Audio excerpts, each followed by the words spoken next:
Un tiempo con Dios para meditar todo el día. El arrebatamiento y la segunda venida. Y leemos en la primera carta a los tesalonicenses, en el capítulo 3, versículos 13 al 18. Y dice la palabra de Dios: Tampoco queremos, hermanos, que ignoréis acerca de los que duermen, los que mueren, para que no os tristezcáis como los otros, que no tienen esperanza. Porque si creemos que Jesús murió y resucitó, así también traerá Dios con Jesús a los que murieron con él. Por lo cual os decimos esto en palabra del Señor, que nosotros que vivimos, que habremos quedado hasta la venida del Señor, no precederemos a los que durmieron. No seremos primero, porque el Señor mismo, con voz de mando, con voz de arcángel y con trompeta de Dios, descenderá del cielo y los muertos en Cristo resucitarán primero. Luego nosotros, los que vivimos, los que hayamos quedado, seremos arrebatados juntamente con ellos en las nubes para recibir al Señor en el aire, y así estaremos siempre con el Señor. Por tanto, alentaos los unos a los otros con estas palabras.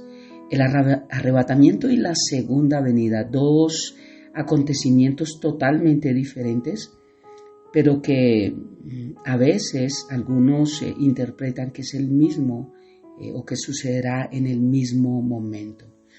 Y grabo estos devocionales porque como pastor de una iglesia local me preocupo por la vida espiritual de las ovejas que Dios ha puesto en mi camino, en esta iglesia local, porque entiendo que no son mías, le pertenecen a Dios.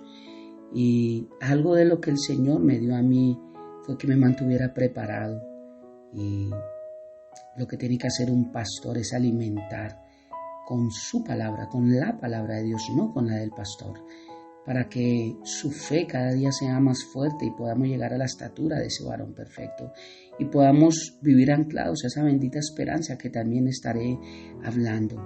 Así que esta semana, confiando en Dios, toda la semana estaré hablando acerca de estos dos acontecimientos y mostrando bíblicamente que no sucederán en el mismo tiempo. Y aquí quiero apelar a algo que algunos también apelan, pero parece que no entienden bien, y es a la ley de la hermenéutica. ¿Qué es la hermenéutica? La hermenéutica bíblica es el estudio de los principios y métodos de la interpretación de los textos de la Biblia. Por ejemplo, en segunda carta a Timoteo, capítulo 2, versículo 15, la palabra dice que procura con diligencia presentarte a Dios aprobado, como obrero que usa bien la palabra de la verdad. Aquí esta palabra usa significa traza, viene de una palabra que significa ortotomunta, que nos amplía el conocimiento de una de las leyes de la hermenéutica, trazar bien la palabra, interpretarla bien. Y la ley más importante de la hermenéutica de la Biblia, es que la Biblia se interpreta así sola, que la Biblia no necesita un texto adicional, que la Biblia no necesita una revelación adicional, porque toda la Biblia ya fue revelada, que no necesita de un ángel que venga a dar algo distinto, porque mismo Pablo lo habla a través de la inspiración del Espíritu Santo, que sea maldito, sea anatema, el que trae otra revelación diferente al que la palabra de Dios ya ha dado. La segunda ley fundamental de la ley de la hermenéutica es que se debe hacer con una interpretación histórica, gramatical y contextual de los pasajes. Es decir, yo tengo que saber en qué tiempo se hacía, quién estaba enseñando, a quién estaba enseñando, por qué estaba diciendo esto, a qué se referían en su tiempo esto, para poderlo llevar al contexto de nuestros días. Y la tercera ley, que es muy parecida a la primera, pero es igual de importante, es que la Escritura siempre será la mejor intérprete de la misma Escritura. Con estas bases, entendiendo qué es la hermenéutica y que la hermenéutica es un estudio que se hace acerca de los textos, pero interpretándolos sobre los mismos textos, es decir, que un texto tiene que tener coherencia con el otro y no puedo con un solo texto formar una doctrina. Así que déjenme iniciar este hermoso tiempo con Dios para meditar todo el día y toda la semana estar explicando en que el arrebatamiento y la segunda venida son dos temas totalmente distintos. Pablo está hablando aquí a la iglesia de Tesalónica que no ignoren acerca de los que han muerto, que no se entristezcan como los que no tienen esperanzas. ¿Quiénes no tienen esperanza en el mundo? Los que no han aceptado a Cristo Jesús como Señor y Salvador, los que no tienen a Cristo Jesús como el único camino. Y está hablando acerca de que si Cristo murió y resucitó y creemos eso, tenemos que creer también que Cristo nos resucitará. Pero Él da un orden. Dice que Él mismo, y esto lo voy a estar tocando, la diferencia de los dos acontecimientos, Él mismo con voz de mando y con voz de arcángel y con voz de trompeta descenderá. Aquí Jesucristo mismo es el que toca la trompeta. En la segunda venida, quien toca la trompeta es un arcángel. Dos sucesos totalmente distintos y qué hermoso que la misma palabra nos muestra esto para poder comprobar y no pensar que es un concepto de un pastor. Entonces, primero los muertos en Cristo van a resucitar, los que aceptaron a Cristo Jesús, sean judíos o no sean judíos, de todas las naciones, esto se llama iglesia. Ellos serán resucitados y después los que estemos con vida seremos arrebatados a las nubes. Dice, luego nosotros los que vivimos, los que hayamos quedado, seremos arrebatados juntamente con ellos en las nubes para recibir al Señor en el aire. El Señor no vendrá a la tierra, es en una nube, es en el aire donde nosotros iremos. Él nos llamará y subiremos a esas moradas que Él dijo en Juan 14 que prepararía para nosotros. Él dijo que donde Él está, prepararía morada para llevarnos allá. Y en la segunda venida, Él no se queda en el aire, Él viene al monte de Sión. Él pone sus pies y la tierra es restaurada. Aquí con el rapto la tierra no va a ser restaurada porque Él no pone los pies sobre la tierra. Son dos temas, dos acontecimientos totalmente distintos y estaré dando más de 20 diferencias entre los dos acontecimientos. Y lo hermoso es que la misma Biblia respalda lo que estoy hablando. Dice, por lo tanto, alentaos los unos a los otros con estas palabras.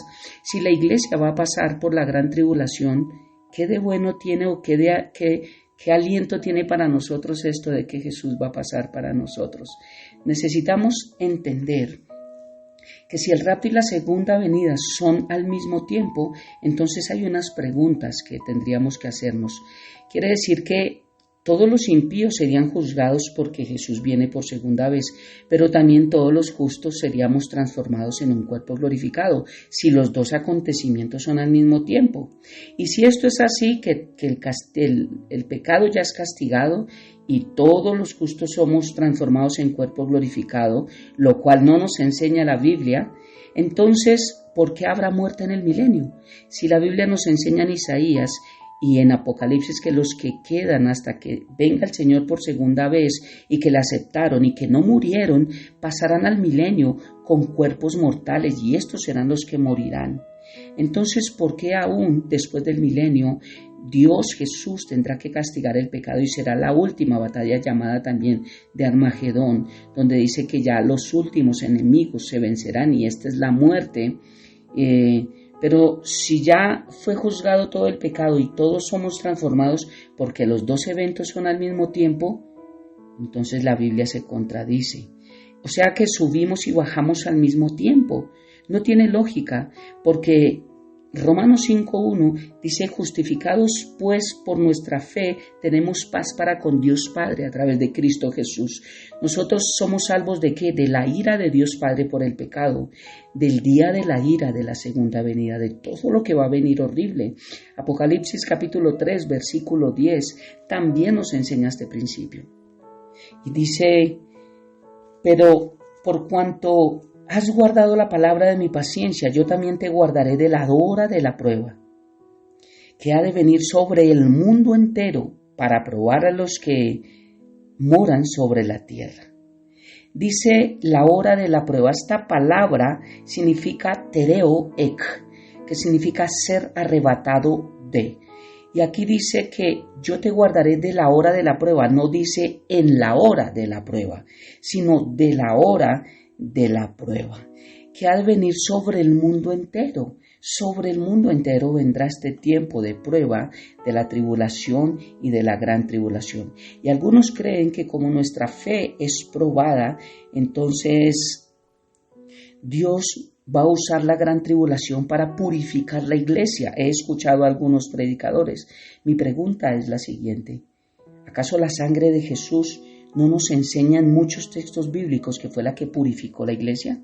O sea, tiene que pasarnos por un periodo que Él dice que no nos va a pasar para purificarnos. Su sangre no fue suficiente.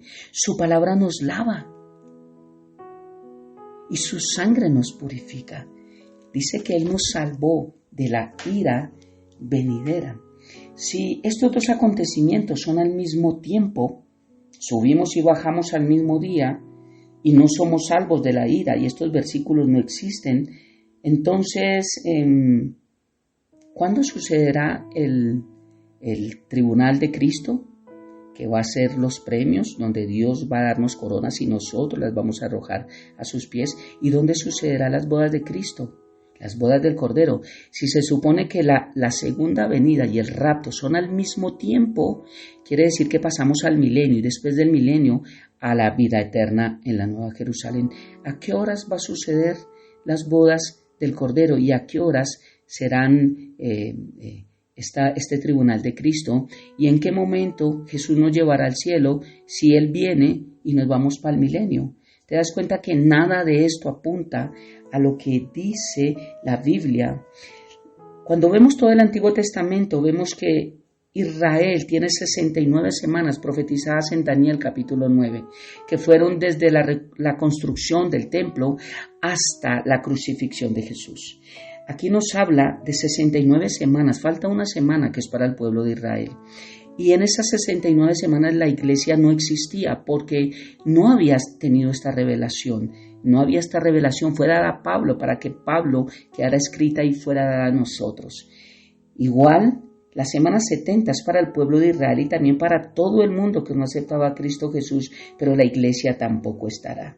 Cuando leemos en esta carta tesalónica que dice que aún está quien lo detiene, cuando el rapto suceda es cuando el inicuo, el hombre de pecado, el anticristo se manifestará y el anticristo gobernará.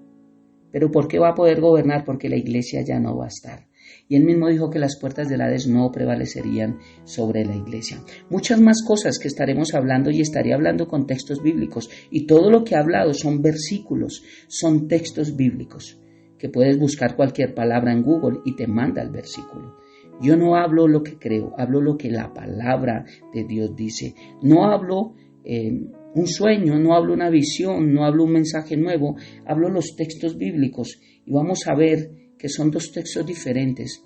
Y lo que me motiva a hacer estos devocionales es porque Hebreos capítulo 9, versículo 28 me enseña que Jesús vendrá para los que le esperan. Y si yo no creo que el Señor me va a salvar de la ira y que el Señor vendrá para llevarme al cielo, para estar donde Él está y venir con Él juntamente a la batalla de Armagedón, a la segunda venida y pasar al milenio, si yo no creo esto, no soy de los que esperan al Señor. Mi fe tiene que ser en que Él me salvó, en que Él me guardó de la ira, pero en que Él vendrá por mí a llevarme al seno del Padre para presentarme como su esposa. Oremos. Padre eterno de gloria, gracias por esta hermosa mañana y gracias por este día. Gracias por estos temas que son de vital importancia. Tu palabra me enseña en Hebreos capítulo 6 que es una de las 7 doctrinas importantes. Entender que hay un arrebatamiento y lo has mostrado, Dios, a través de muchos acontecimientos, Señor. Elías, Enoc, tú mismo arrebatado al cielo, Señor, y tantos otros acontecimientos que vamos a estar estudiando.